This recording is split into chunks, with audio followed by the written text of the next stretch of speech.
and we're in the offices today of Congressman Thomas Suozzi of New York. Tom Suozzi is a Democrat serving his first term in my old district. That's right.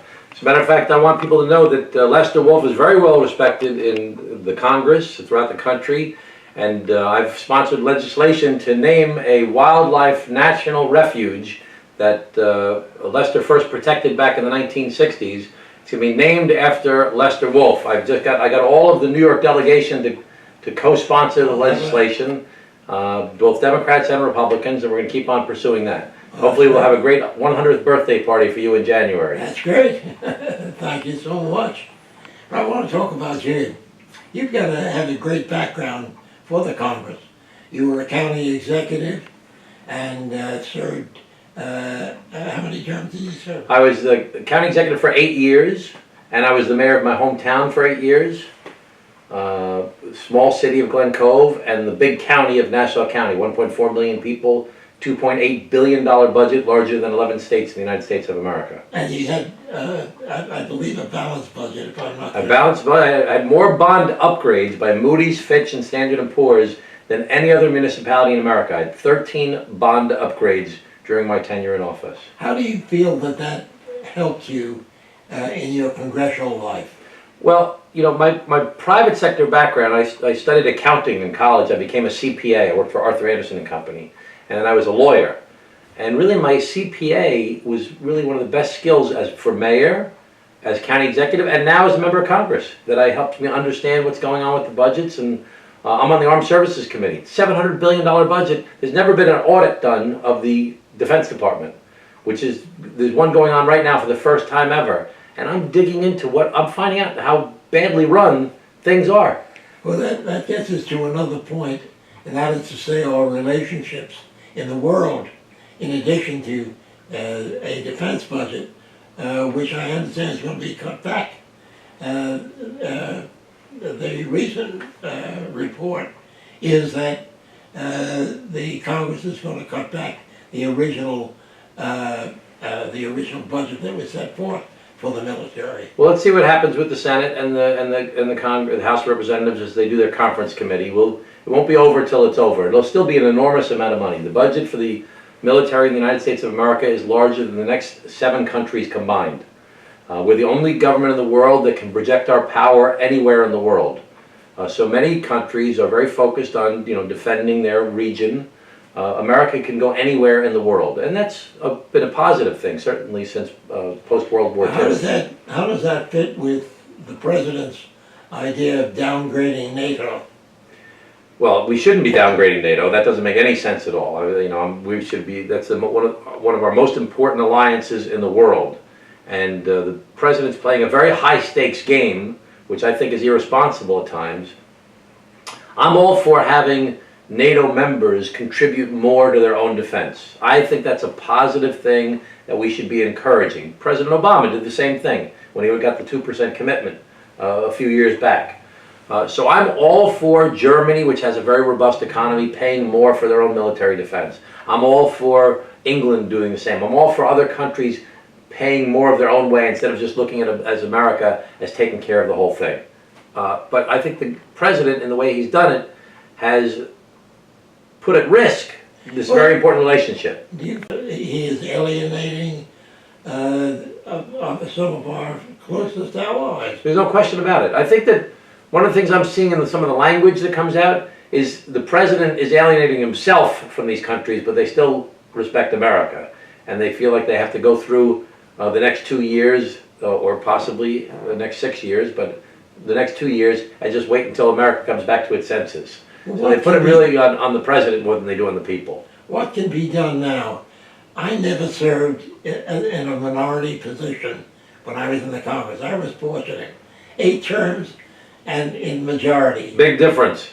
It must be very frustrating. Well, it is frustrating. Let me say, I'm only here for a year and a half. It's the first time I've been a legislator. I've been a chief executive in the past as a mayor and a county executive. I used to say, all right, today we're going to do this, you do this, you do this, you do that. Now I say, hey guys, you think maybe we could try it this way? So it's a very big difference. But I'm learning so much, And if there's one thing that you know already, Lester, is that politics and governing is very much about building relationships. So I'm always working on building relationships with my colleagues, both the Democrats and the Republicans, building relationships with our allies and with other governments by talking to I'm going to have dinner next week, as a matter of fact, with the ambassador from Afghanistan. I've been really trying to understand what we've been doing there for the past 17 years. I've been reading books. I've been talking to experts. I've been talking to the Council on Foreign Relations. And I'm going to have dinner at the private residence with the Afghani ambassador, along with a Republican colleague, to really find out what's going on from their perspective as well. So it's a great honor, and I'm very humbled to have this great opportunity to learn so much and to try and influence the future. Is there a rainbow or pot of gold, well, let me put it that way, to what we're doing in Afghanistan?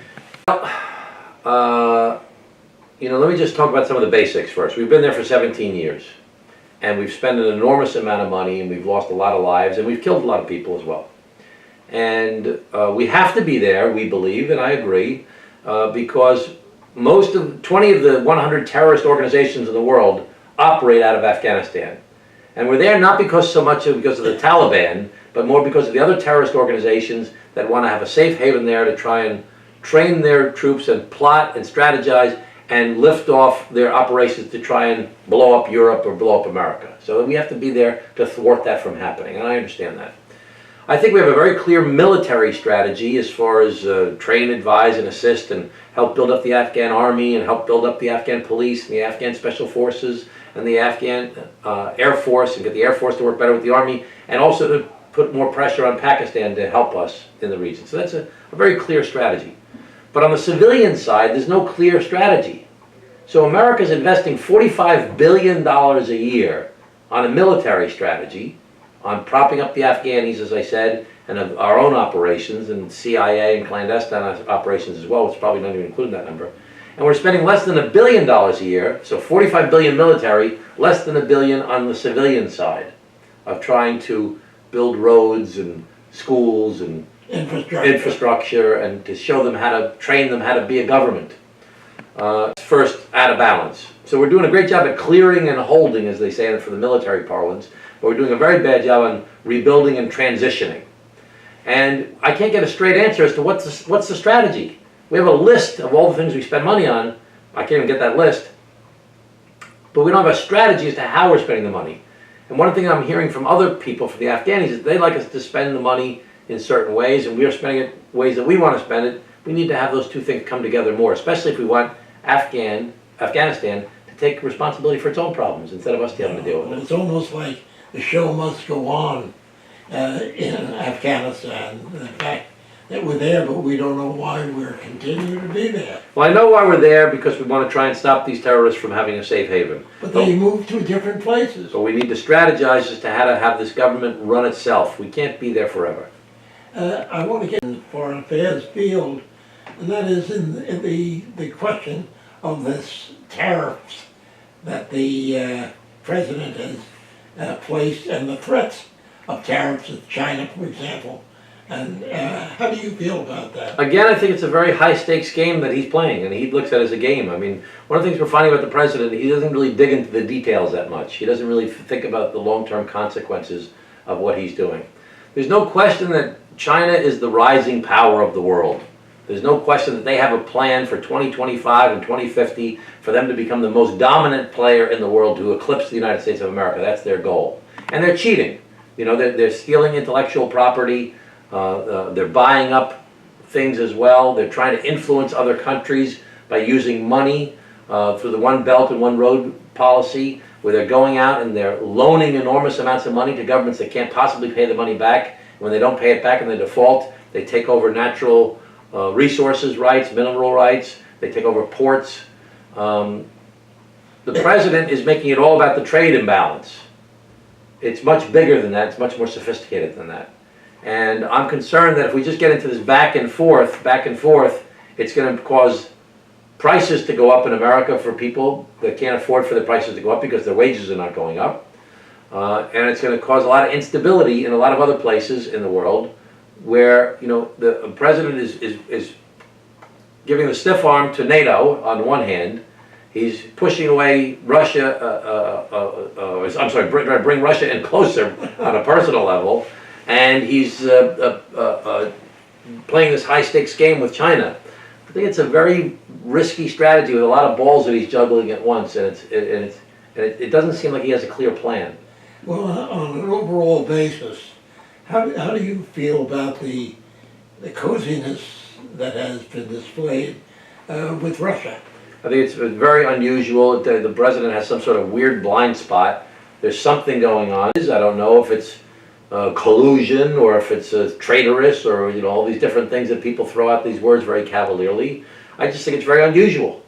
And I think that we need to make sure that the Mueller's investigation is protected and let him do the work that he's doing and tell us what they discover. I think it's irresponsible when a lot of us elected officials are just throwing things out. Oh, nothing's going on, or yes, there's something going on. We don't really know. And we really need to have this investigative process go its normal course, and we need to figure out what the facts are. What about the fact that, as I understand it, the Intelligence Committee struck down a Democratic effort to get at the stenographer? She's the only one that knows. Well, I don't know if it was a stenographer. It was just a translator. I don't think she was recording the information. You're right. The only people recording the information was probably the Russians. I don't know about that idea. I don't know if we should be putting people in that type of situation. The president should be telling us more about what's going on. We don't know that we can trust those. I think it was very irresponsible for the president to go into a meeting like that without the proper witnesses available. I think the president is really in a bad place right now because people are starting to realize that, number one, he doesn't pay attention to the facts. He doesn't, dig down into the details. Number two, he does things very kind of cavalierly. And number three, it's just weird, this relationship he has with Putin. I mean, what kind of a relationship do you have with the executive? With the president? Not the president necessarily, but his staff and people. What access do you have?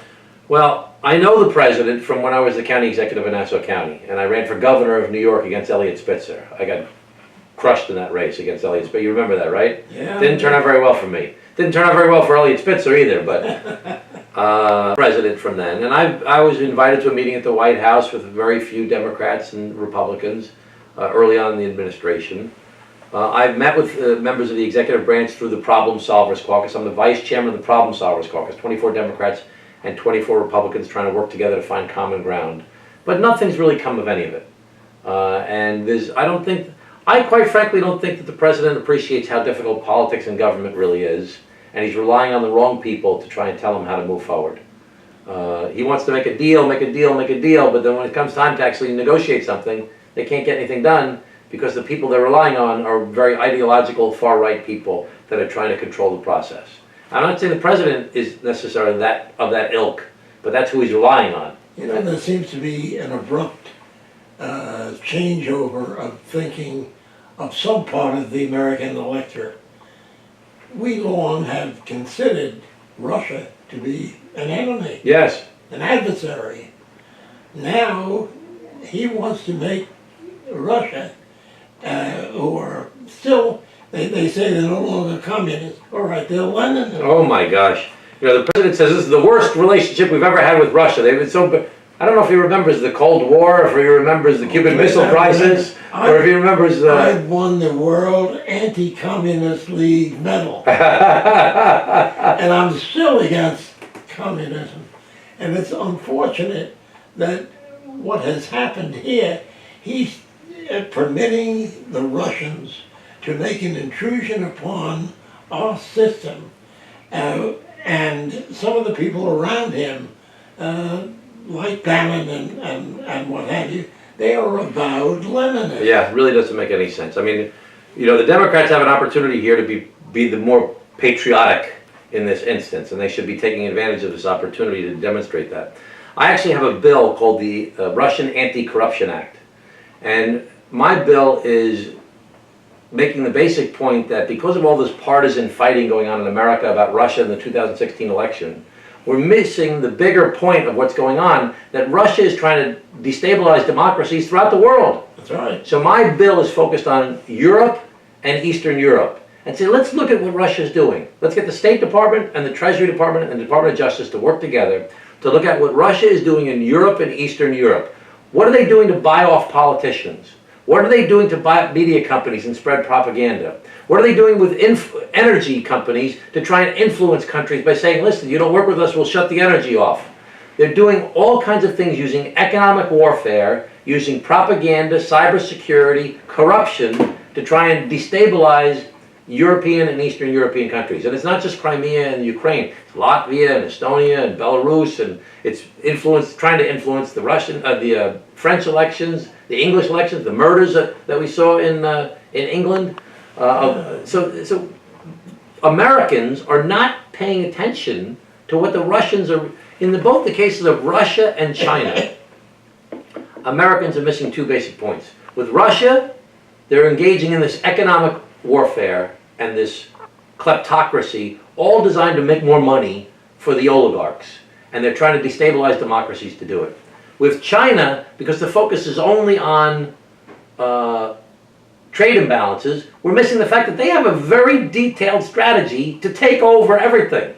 And especially on the technological front.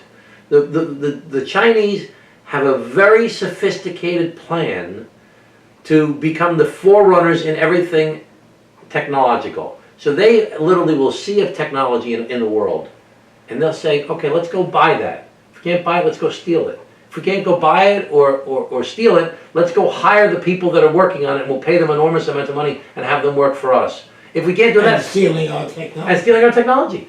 So there's a very, very sophisticated effort going on from the Russians, which are really not a real power. You know, their economy is falling apart, their country's in so much trouble. The only way that they have influence is by disrupting our world. Syria is a great example of that. Trying to destabilize places so they have a voice. And China, who is an economic massive power with tremendous ability, that we are missing the real efforts that they are doing because we're only focused on the trade imbalance. I want to get to one other area that is troubling me and troubling many Americans, and that is the breakup of families that has occurred as a result of the immigration policy. What is the forecast as to reuniting these families? Well, it's bleaker than you'd like it to be. I traveled down to Texas and went to one of the detention centers. We have a facility here in our district in Syosset that's been around for 100 and some odd years, called Mercy First, where there's about 10 or 11 kids there as well. So this policy of parents being detained and put in detention centers, their children being taken away from them when they illegally cross the border, and being sent thousands of miles away in some instances to other operations run by the Health and Human Services, now has children, which originally included children, you know, as young as 6 months and 4 months, and 6 months and 4 years old, 5 years old, that goes all the way up to 17,